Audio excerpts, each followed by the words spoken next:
What's going on, guys? It's Severin7 here. Good to see you as always, and we're back for another day of Bloomburrow spoilers on today, July 11th. We've got a bunch of new stuff to go over, some really awesome new cards, so let's go ahead and get into it.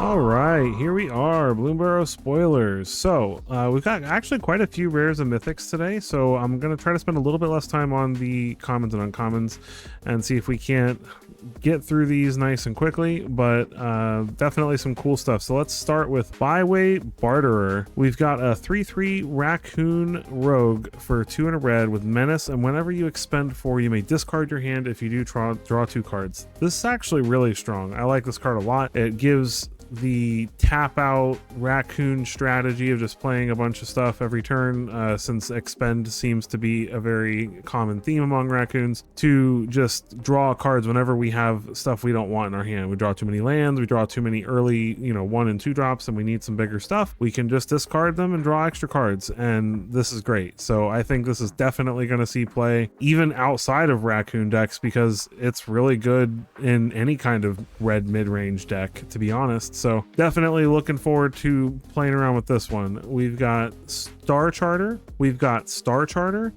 and a white for a 3/1 flying bat cleric. At the beginning of your end step, if you gained or lost life this turn, look at the top 4 cards of your library, and you may reveal a creature card with power 3 or less from among them and put it into your hand, and the rest on the bottom of your library in a random order. So nothing crazy, but a nice little interesting value engine in limited, and potentially maybe in bat strategies, but I doubt it. Stargaze, we have X black sorcery. Look at twice X cards from the top of your library and put X cards from among them into your hand and the rest into your graveyard. You lose X life. So at the bottom of this, we get to look at the top 2 cards of our library and put 1 into our hand and lose 1 life for 3 mana, which is not that exciting, but it gets exponentially better every mana we invest. So, if we invest 4 mana, or 2 mana, we get to look at the top 4 and pick 2. If we invest 5 mana altogether, we get to look at the top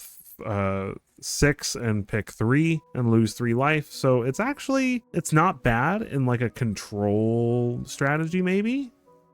Being able to just really dig deep and find those cards, especially if you have some life gain in the deck somewhere. I can definitely see this seeing some play, at least in some kind of control strategy. Our next rare is Dawn's Truce. 1 and a white for an instant. Gift a card. You and permanents you control gain hexproof till end of turn. If the gift was promised, permanents you control also gain indestructible till end of turn. So not as strong as Heroic Intervention, but close. Being able to give everything hexproof until end of turn, and this at least includes yourself, which is nice, is pretty good. And then at the expense of letting your opponent draw a card, all your stuff becomes indestructible. So pretty nice. Definitely think the card is going to see play. We'll have to see exactly how much, but I like the card a lot, and it's nice to see a Heroic Intervention type card back in standard. Moving on down the list, we've got Downwood Ambusher, our first Skunk Assassin. For 4 mana, we get a 4/2 with Flash, and when it enters, target creature and opponent control gets -1/-1 till end of turn, or destroy target creature and opponent controls that was dealt damage this turn. Nice, solid, limited removal spell on a stick. Nothing crazy to talk about. This card, on the other hand, this card is crazy. I'm not gonna lie, this is a little pushed in my opinion. We got 3 mana, 1 black and a red for a 3/3 with Menace. Whenever it deals combat damage to a player, exile cards from the top of your library until you exile a non-land. You may cast that card by discarding a card rather than paying its mana cost. If you can keep a good amount of cards in your hand that you're willing to discard, this is amazing. You can really stack some just powerful spells in your deck, either removal or big creatures or reanimation, whatever. And as long as you connect with this, you can basically cast it for free by just discarding that extra land you got in your hand. This card is good. It's definitely going to see some amount of play. Not quite sure exactly what strategy it's going to slot into. It's probably going to create its own strategy, to be honest, so we'll have to see. We've got Burrowguard Mentor. Now this is an uncommon. It's actually really strong. 2 mana for a star trample, and its power and toughness are each equal to the number of creatures you control. So this just gets bigger and bigger and bigger, and we know that in the green-white colors there are just tons of token producers. So you can play a 1-drop, play this on 2, it's a 2/2, and then on 3 there's tons of ways to make more than one creature and just grow him really big. The fact that he has trample is just incredible. If he didn't have trample, it wouldn't be as good, but the trample really makes it. So this card will definitely see play outside of rabbits, but definitely in the rabbit type deck if there is one. Next rare on the list, we got Ren the Relentless. 2, a blue and a black for a 3/4 rat rogue with ward 2. If an creature an opponent controls would die, exile it instead. I love effects like this. They're super annoying to play against, but if you're playing them, they're great because there's so many little things that you don't think about that this effect completely ruins. And so it's just very strong effect for the card, and the fact that it has ward 2 means it's hard to remove. And that's not even the whole card. At the beginning of each end step, create X/1/1 black rat creature tokens with this creature gets +1/+1 for each other rat you control, where X is the number of creatures your opponents control that were exiled this turn. What? This is ridiculous. Like, my goodness. Just, you play this, it's difficult to remove, and then you just kill your opponent's stuff. And you get rats, and they get really big really quickly. Like, there might actually be a real rat tribal deck. We've already got some pretty sweet rats in standard. Rat tribal was already almost good. So, I mean, are we going to see a Grixis rat deck? I don't know. This card's really good, though, even by itself. And that's what makes, you know, these kinds of decks really good, is when the cards are good by themselves and they don't need to rely on other stuff to be good. I don't know, man. This card's awesome. I like it. I'm excited to brew around it. Moving on, we've got Innkeeper's Talent, another rare and another class. So 1 and a green for at the beginning of combat on your turn, put a +1/+1 counter on target creature you control. It's nice because you get the counter the turn it comes into play, since it's not upkeep, which a lot of cards like this are on upkeep, at least non-creature ones. Most creature cards that put counters on things do it right before combat. For only 1 green, permanents you control with counters on them have ward 1. This is very strong. It's definitely gonna push like a counter strategy a little bit over the edge, especially since we are technically losing a couple of +1/+1 counter synergy cards from Kamigawa. And then for 4 mana, if you would put 1 or more counters on a permanent or player, put twice that many of each of those kinds of counters on that permanent or player instead. Wow. We basically got half a doubling season on a card that's like good for the 2 mana and 1 mana investments. And then later on, you can just pay 4 mana when you have it and then start playing big green planeswalkers and just getting the double counters on them, or, you know, whatever other colors you want to pair with this. So the fact that it's counters on a permanent or player, like, there's so many like interesting things. You got poison counters from toxic decks, you've got counters on planeswalkers, you've got, you know, all kinds of stuff. Lore counters, so if you play like a saga, it comes in and, you know, gets 2 saga counters, so you speed through the modes of the saga really quickly. This is a really fun card. I think this card is going to see play. I think it's going to have a lot of brewing done around it. I'm definitely planning on brewing some stuff with it, so keep your eyes out for this one. We've got Thistledown players, 3 mana, 3/3, Mouse Bard. Whenever it attacks, untap target non-land permanent. So that's kind of nice. It gives something vigilance, essentially. Life Creed Duo, 2 mana, Bat Bird, 1/2 flyer. Whenever another creature you control enters, you gain 1 life. Nothing crazy there. Another Soul Sister type effect in standard. Like we needed more of those. Dewdrop Cure, 3 mana for a sorcery, gift a card, return up to 2 target creature cards, each with mana value 2 or less, from your graveyard to the battlefield if the gift was promised. Instead, return up to 3 target creature cards each. This is crazy. Like, what? You spend your first like couple of turns, there's so many crazy things you can do with this. You spend your first couple of turns milling some things and then pay 3 mana and potentially get up to 3 small creatures back. There's a lot of strong 2-drops and 1-drops in this standard, even after rotation. This card is crazy good. It's gonna make aggro decks, like the white-based aggro decks like humans or what have you, or like if Boros token sticks around, like stuff like that, like it's just gonna be really, really good. This is an uncommon that will definitely see play. and I like it a lot. Usually you get, for an effect like this, you only get to pick like 3 mana or 4 mana worth of stuff, and the fact that all you gotta do is give your opponent 1 card and you get 3 2-drops, crazy. Moving on, we've got Thought Shulker. 1 mana 1/3 threshold, pay 2, put a counter on it and draw a card. Activate if you have threshold. I think it's interesting that they put the threshold ability, but then they, threshold's been the same for everything so far. Bench formation, we got a 3 mana 2/2 with Offspring 3 flying. When it enters the battlefield, target creature you control gains flying till end of turn. Nothing crazy here. Bone Cache Overseer, 1 mana 1/1, pay 1 life and draw a card. Activate only if 3 or more cards have left your graveyard this turn, or if you sacrificed a food this turn. This is actually pretty interesting. It's a good 1-drop for like a Golgari Squirrel deck, being able to just draw some extra cards every turn, because there's a lot of foraging going on, which forage exiles 3 cards from your graveyard or sacrifices a food. So if you do anything that forages, you automatically are triggering this card and being able to draw a card. So really, really strong uncommon for the Squirrel decks. Scales of Shale, we've got 2 and a black for an instant, and it costs 1 less for each lizard you control. So up to a 2 mana discount for 1 black mana potentially if you control 2 lizards. Target creature gains +2/+0 lifelink and indestructible till end of turn. If there happens to be a lizard deck, this is going to be really strong. 1 mana for +2/+0 lifelink and indestructible. That's sick. So for a common, that's pretty nice. We got Dire Sight. A sorcery, 2 mana, 2 and a black, surveil 2, then draw 2 cards and you lose 2 life. Nothing crazy there. Conduit, electricity, 4 and a red for an instant that deals 6 damage to target creature and 2 damage to up to 1 target creature token. Nice limited card, nothing crazy there though.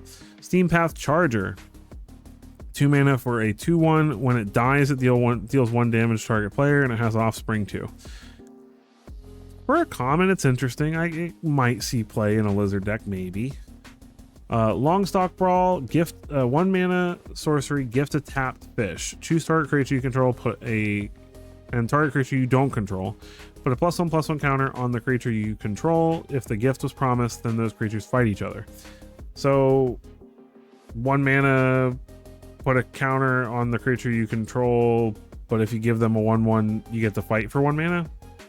I don't think this will see play, personally. There's just too many better cards at this mana cost that do better things. We have, especially because it's a sorcery. Maybe if it was an instant, I could see it seeing play, but we've got better sorcery speed removal spells than this in green. Treetop Sentries, 4 mana, 2/4 with reach. When it enters, you may forage. If you do, draw a card. Nothing crazy there. This is an interesting one. We get a Changeling as an artifact. 3 mana, 2/3 Changeling with reach and a way to stop mill decks from killing us. You pay 2 mana to put target card from your graveyard and bottom of your library. So you never, as long as you have 2 mana available to pay on your upkeep, you'll never get milled out. And it's a Changeling, so super cool. Nice sideboard card to deal with any kind of mill strategies that may still be around post-rotation. Mistbreath Elder. I probably am not big-brained enough to tell whether this is good or not. At the beginning of your upkeep, first of all, it's a 1 mana 2/2. Frog Warrior, at the beginning of your upkeep, return another target creature another creature you control to its owner's hand. If you do, put a counter on Mistbreath Elder. Otherwise, you may return Mistbreath Elder to its owner's hand. In standard, I don't think this is going to be that strong. Depends on how many very cheap frogs there are. Maybe this sees play in like a frog deck if there's a lot of 1-drops. And you can like play a 1-drop, then play this on turn 2, and then replay the 1-drop that you bounced. We'll have to see. In older formats where you have things like Ornithopter, it's pretty solid because you can literally on turn 1 play Ornithopter, Mistbreath Elder, bounce the Ornithopter. So now you have a 1 mana 3/3 and then replay the Ornithopter, which you can just keep bouncing every turn to get counters.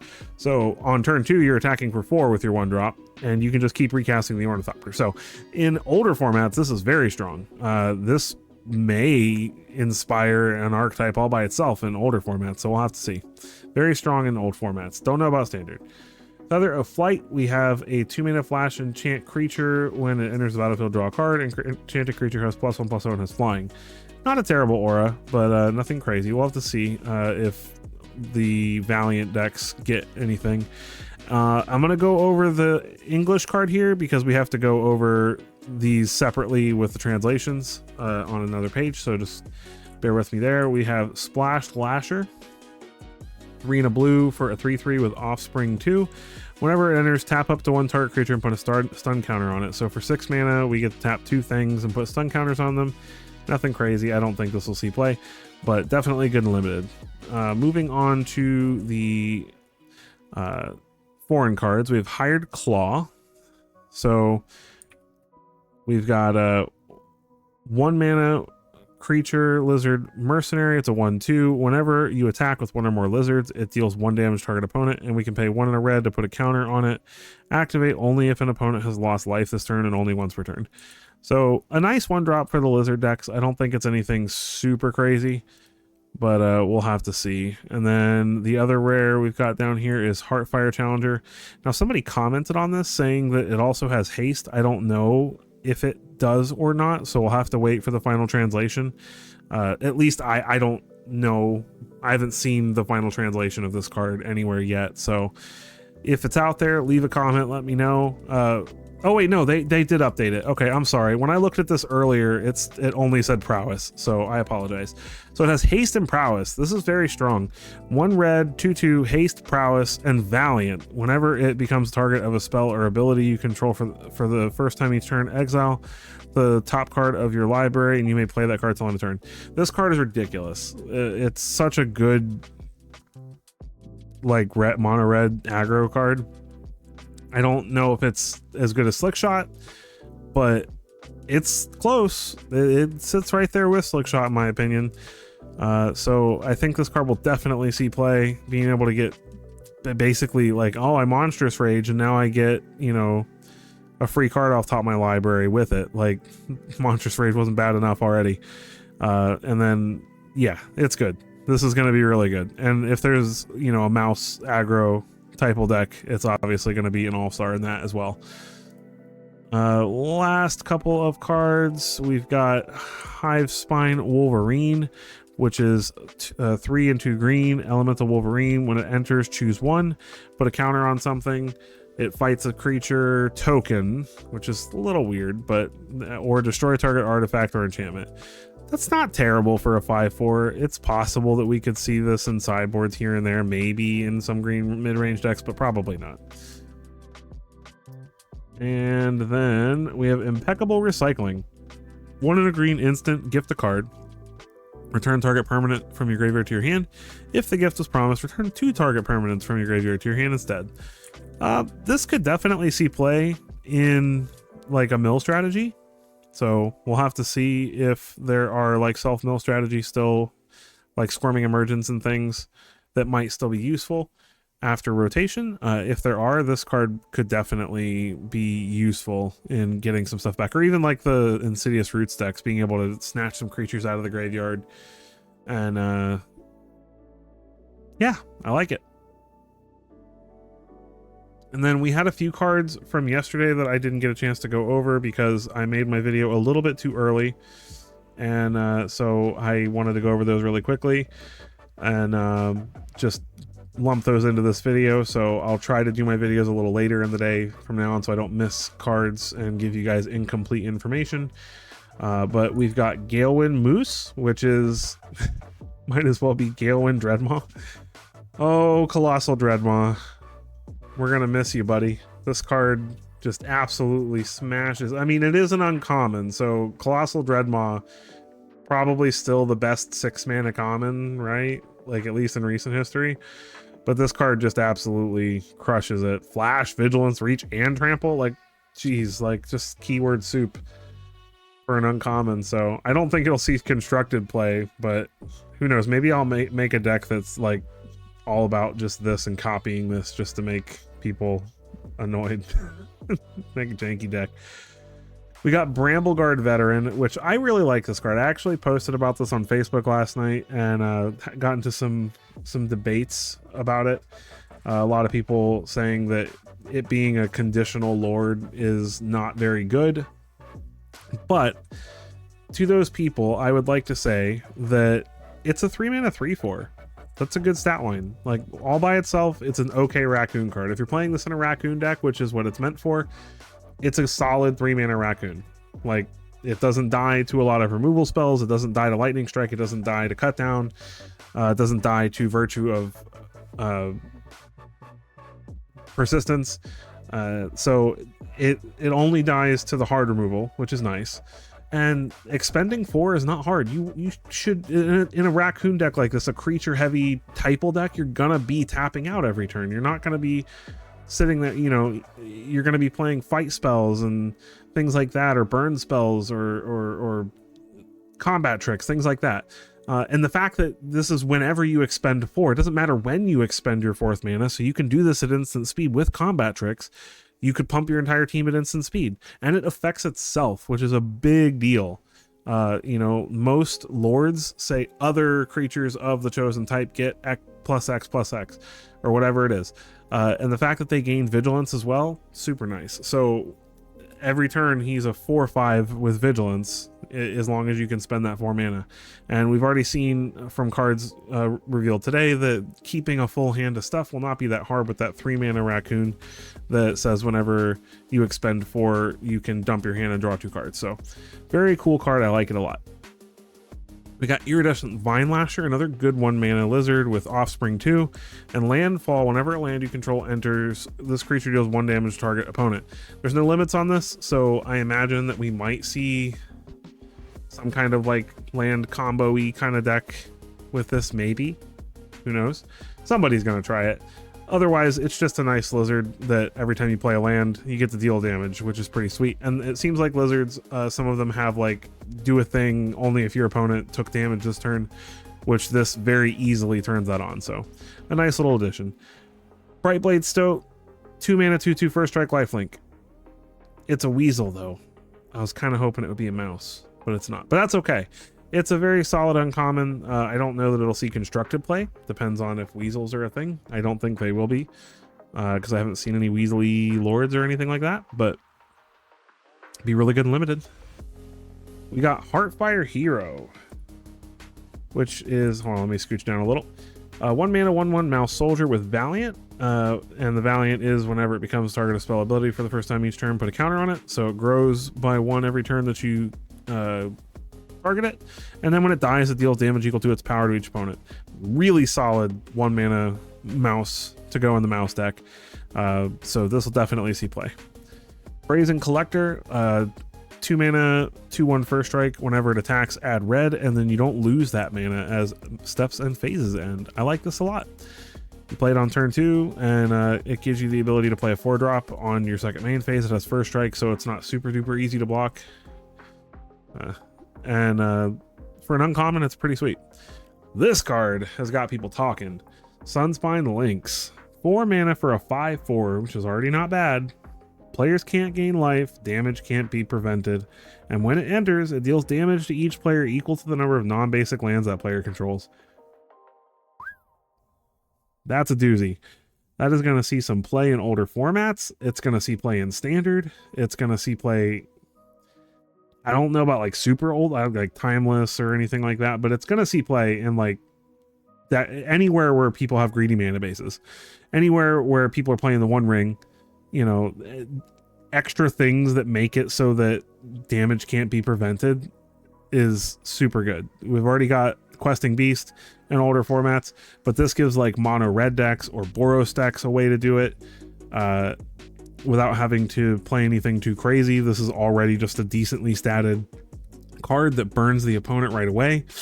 And you know, those One Ring decks, they could just die from the trigger. Who knows? There's so many greedy decks out there that are playing, you know, just they have hardly any basics, and all of a sudden you play this for 4 mana and you're smacking them for 6 or 7 damage. Can't be prevented. They can't gain life. This is a good card. So excited to see what this does. It'll see play in every format where there are greedy mana bases and you care about playing 4 mana creatures that can do things like this. So that is all of the spoilers for today that I have seen. If anything comes out late, like tonight, I'll cover it in my video tomorrow. Let me know what you think of the cards that have been revealed so far. I am loving the set. I love the artwork. I love the themes, and I'm really impressed. I'm definitely always been a fan of sets that are typal based, slivers being one of my favorite types.